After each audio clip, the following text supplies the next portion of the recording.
Hello सबैजनालाई आज चाहिँ हामी लिक्विडिटीको पार्टलाई नै हामी कन्टिन्यू गर्छौं र लिक्विडिटी भनेको कुनै पनि स्विङ हाई र स्विङ लो को बीचमा चाहिँ लिक्विडिटी रहेको हुन्छ हैन। जस्तै तपाईको यो स्विङ लो को मुनि पनि तपाईको लिक्विडिटी हुन्छ र स्विङ हाई को माथि पनि लिक्विडिटी हुन्छ। यतापटि भनेको तपाईको सेल साइड लिक्विडिटी हुन्छ हैन। यसलाई चाहिँ हामीले यहाँ सेल साइड लिक्विडिटी भनेर लेख्छौं र यो स्विङ हाई को माथि तपाईको बीएसएल हुन्छ यानी कि बाई साइड लिक्विडिटी हुन्छ हैन, जुन मैले पहिला भिडियोमा पनि एक्सप्लेन गरेको थिए। र आजको भिडियोमा चाहिँ हामी जुन आईआरएल र ईआरएल को बारेमा सिक्छौं है त। आईआरएल भनेको के हो र ईआरएल भनेको के हो? आईआरएल भनेको तपाईको जेनरली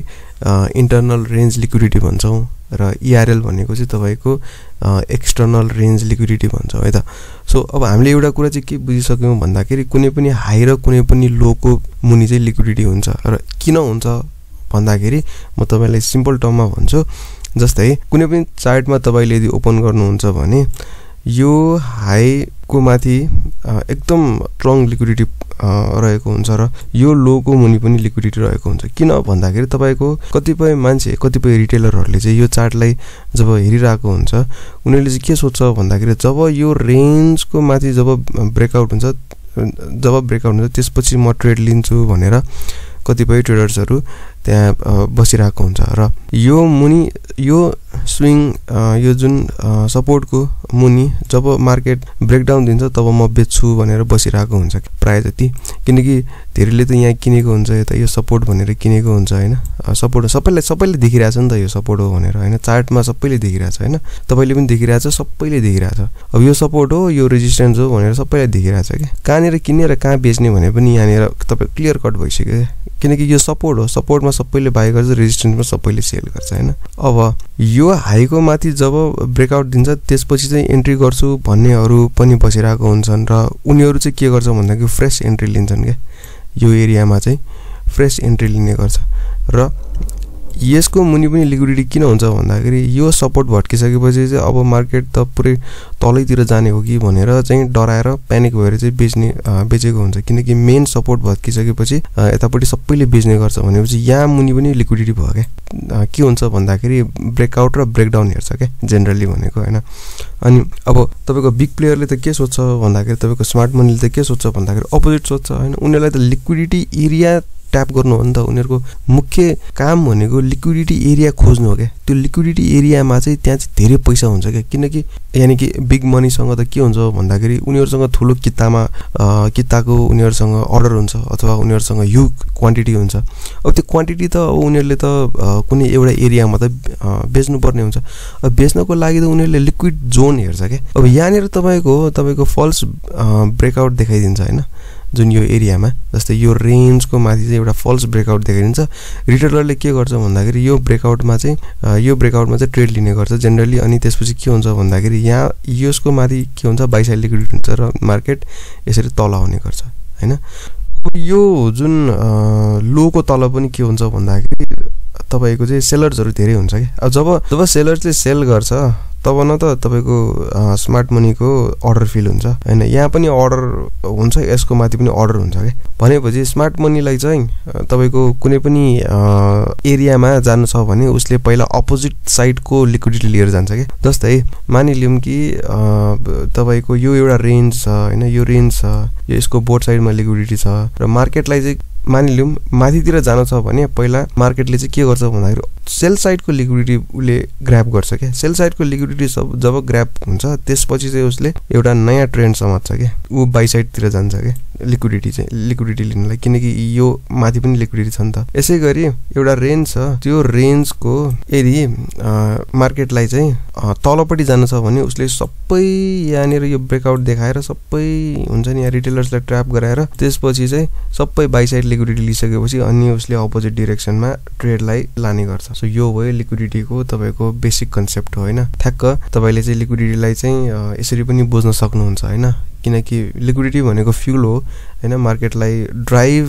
केले गराउँछ? लिक्विडिटीले नै गराउँछ हैन। जबसम्म मार्केटमा फ्युल हुँदैन, लिक्विडिटी हुँदैन, मार्केट कुनै पनि ट्रेन्डमा चाहिँ जान सक्दैन। चाहे त्यो बेरिस होस् या बुलिस होस् हैन लिक्विडिटी चाहिँ ग्र्याब हुनै पर्छ अथवा स्विप हुनै पर्छ हैन ट्रेन्ड कन्टिन्यू गर्नको लागि अब यो जुन बाइ साइड लिक्विडिटी र सेल साइड लिक्विडिटी बुझिसकेपछि अब हामी जान्छौँ IRL र ERL अब IRL भनेको के हो र ERL भनेको के हो म तपाईलाई सिम्पलमा बुझाउँछु है मार्केटले चाहिँ के गर्छ भन्दाखेरि मार्केट जहिले पनि यसरी एक्सटर्नल लिक्विडिटी लिन्छ फेरि इन्टरनलमा आउँछ फेरि एक्सटर्नल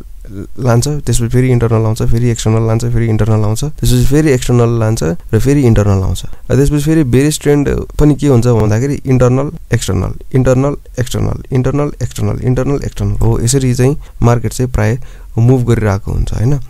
सो मानिलिउँ कि यो एउटा तपाईको स्विङ हो हैन यो स्विङ हो यसले चाहिँ के गरेको छ भन्दाखेरि तपाईको एक्सटर्नल लिक्विडिटी लगेको छ मानौँ है त एक्सटर्नल लिक्विडिटी लगेको छ किनकि यो हाईको कुनै पनि हाईको माथि र कुनै पनि हाईको तल लिक्विडिटी हुन्छ अब मार्केटले के गर्यो भन्दाखेरि इन्टरनल पहिला गयो र त्यसपछि एक्सटर्नल गयो यो इन्टरनल र एक्सटर्नल किन भनेको भन्दाखेरि यो स्विङको भित्र परेको छ नि त यो त्यसैले यसलाई चाहिँ इन्टरनल रेन्ज लिक्विडिटी भनिन्छ क्या यो मेजर स्विङको भित्र करेक्सनलाई नै हामीले इन्टरनल लिक्विडिटी भन्छौँ र यो स्विङको जब बाहिर निस्किन्छ नि जब यो बाहिर निस्क्यो यो एक्सटर्नल लिक्विडिटी भयो क्या यो स्विङको भित्र नै लिक्विडिटी लिन्छ भने त्यो तपाईको चाहिँ इन्टरनल हुन जान्छ र यो रेन्जको जब माथितिर जान्छ नि माथिको लिक्विडिटी लिन्छ नि त्यसलाई चाहिँ हामी एक्सटर्नल रेन्ज लिक्विडिटी भन्छौँ हैन त्यसपछि मार्केट फेरि इन्टरनल रेन्ज लिन आउँछ इन्टरनल लिक्विडिटी लिन आउँछ त्यसपछि फेरि एक्सटर्नल कन्टिन्यू गर्छ फेरि इन्टरनल आउँछ त्यसपछि फेरि एक्सटर्नल कन्टिन्यू गर्छ हैन सो यसरी चाहिँ मार्केट चाहिँ तपाईको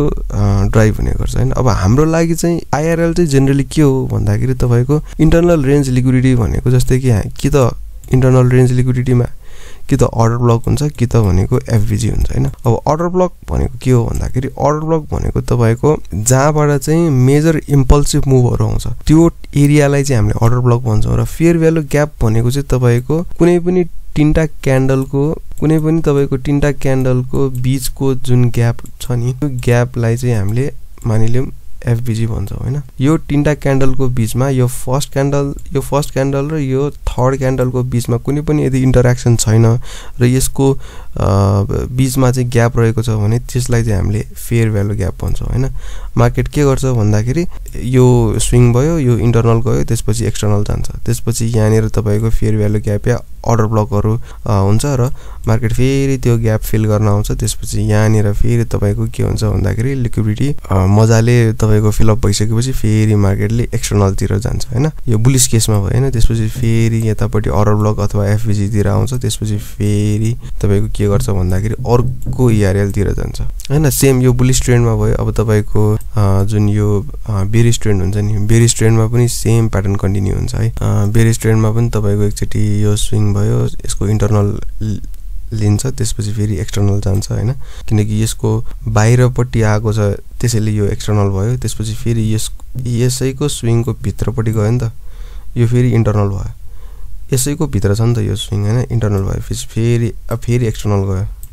यो मेजर स्विङलाई यसले ब्रेक गर्यो एक्सटर्नल लियो फेरि माथि आयो फेरि इन्टरनल गयो फेरि यो स्विङलाई ब्रेक गर्यो हैन यसको मुनि हरेक स्विङको तपाईको हाईको माथि पनि लिक्विडिटी अनि स्विङको लोको तल पनि लिक्विडिटी यसको फेरि यतापट्टि लिक्विडिटी हुन्छ हैन यो सबै स्विङ हाई र स्विङ लोको बीचमा चाहिँ लिक्विडिटी हुन्छ सो मार्केट चाहिँ जनरली चाहिँ यसरी रन गर्ने हुन्छ के यसरी चाहिँ स्ट्रक्चरमा जाने गर्छ के अनि तपाईको जुन यो तपाईले सुन्नु पनि भएको होला अनट्याप लिक्विडिटी अब अनट्याप लिक्विडिटी भनेको चाहिँ के हो हैन हामीले अब IRL र ERL भन्ने त बुझ्यौं हैन जनरली अनट्याप लिक्विडिटी भनेको चाहिँ तपाईको मानिलिउँ मार्केट चाहिँ यसरी गइरहेको छ पुरै डाउन साइडमा गइरहेको छ हैन मार्केट चाहिँ अब मार्केटमा के छ भन्दाखेरि यसको यो